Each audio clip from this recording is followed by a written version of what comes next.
In today's video, we're going to be walking you through how to use the Hydra-Glow. There's many different variations for this, so if you're just watching this for the first time, we're going to be using just the Hydra Mist and the Hydra-Glow. So we don't have the lotion added and we don't have the serum added as well, okay? So the first step is that we want to go ahead and moisten the face. And we've got the Hydra Mist here. We've put in just filtered water. It's important to get that chlorine out of the water. If you want to have the minerals in there, that's just fine. So go ahead and use this all over the skin. So we're gonna go ahead and use Sean here as an example. And you wanna do this for at least a minute, maybe even 2 minutes, so that way you get the skin nice and hydrated before we add our Hydra-Glow.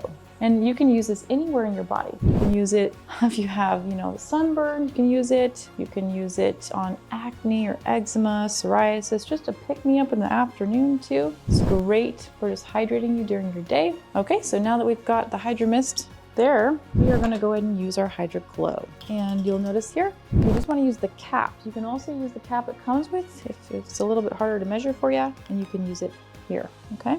We're just going to take our brush. You might notice a little bit of clumping on your brush. You might want to cleanse your brush every so often, and just put it here in the areas of concern.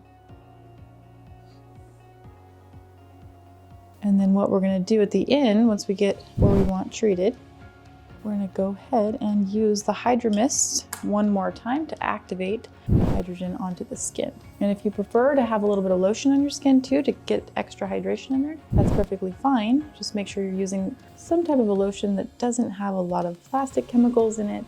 MCT oil, which is coconut oil, works great on the skin. You can do this morning and night or any time in between. So now we're just activating the hydrogen and the CBD as well as the rose jelly.